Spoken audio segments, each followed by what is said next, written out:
हमारी वीडियोस को देखने के बाद लाइक और सब्सक्राइब करना बिल्कुल ना भूलें। कभी मोदी और भाजपा की आंखों के तारे हुआ करते थे प्रशांत किशोर। 2014 में भाजपा की चुनावी रणनीति बुनने में उनकी भी एक अहम भूमिका रही थी। उनके एक ताजा तरीन ट्वीट पर जरा नजर डालिए। पीके कहते हैं, कोरोना से लड़ाई 21 दिन में जीती गई और चाइना से तो लड़ने कोई आया ही नहीं।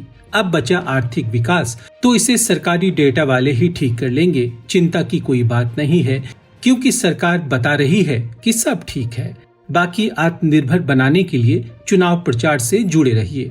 इस तंज की तंगदिली से मुंह चुरा लें तो भी ये सच है कि प्रधानमंत्री नरेंद्र मोदी ने भारत चीन तनाव पर सर्वदलीय बैठक में कहा, न कोई हमारे क्षेत्र में घुसा, न ही किसी ने हमारी चौकी पर कब्जा किया। कोई हमारी 1 इंच जमीन की तरफ आंख उठाकर नहीं देख सकता। पर विडंबना देखिए कि वहीं सरकार के एक मंत्री श्रीपद नायक, जो रक्षा राज्य मंत्री भी हैं, नायक जब इस सर्वदलीय बैठक से चंद रोज पूर्व अपने गृह प्रदेश गोवा पहुंचते हैं तो वहां पत्रकारों से बात करते हुए 2 टूक कहते हैं, हम उन्हें बख्शेंगे नहीं।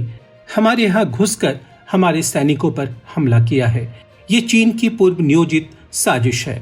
वहीं पिछले 1 महीने से सरकार भक्त न्यूज चैनल भी खूब बजा रहे हैं और तस्वीरें दिखा रहे हैं कि लद्दाख की पेगांग झील, जहां 3 इडियट्स फिल्म की शूटिंग हुई थी, जो 134 किलोमीटर लंबी है, चीन ने इसके 2/3 हिस्से पर अपना कब्जा जमा लिया है। यहाँ अब भी चीनी सेना का जमावड़ा है, जिससे आम भारतीय नागरिक झील के आसपास भी नहीं फटक सकते।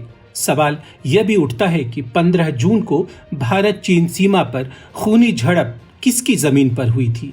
हमारे जवान तो कम से कम चीन के हिस्से में नहीं घुसे थे, यानी चीन हमारे हिस्से में आकर हमारे सैनिकों पर हमला बोला था।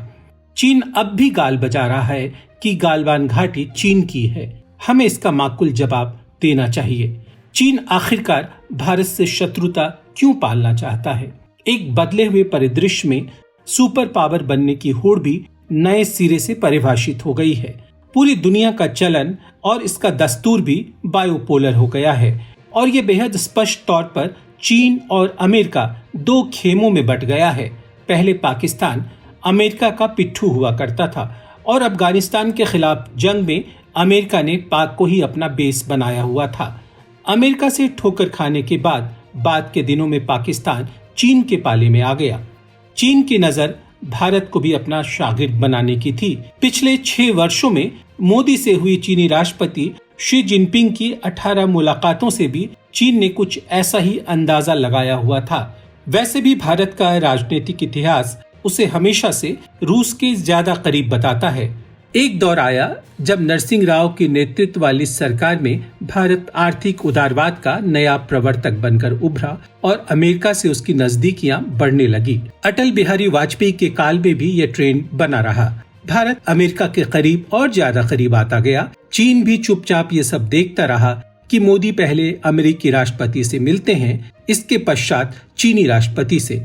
पर जब मोदी ने खुलकर नमस्ते ट्रम्प किया तो चीन की बौखलाहट बढ़ गई और रही सही कसर निकाल दी भाजपा के IT सेल ने, जिसने कोरोना का जिम्मेदार चीन के वुहान शहर को ठहरा दिया और इसके बाद चीन हमारे पीठ में छुरा घोंपने की अपनी पुरानी नीति पर अमल करने लग गया।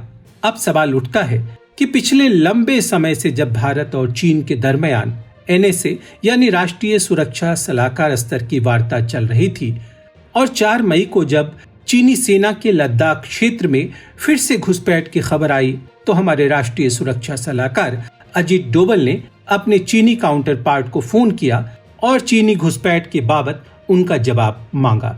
इस पर उनके चीनी काउंटर पार्ट ने उन्हें यह कहते हुए घुमा दिया कि यह इतनी बड़ी कोई बात नहीं है, सीमा पर छोटी मोटी टेंशन तो चलती रहती है।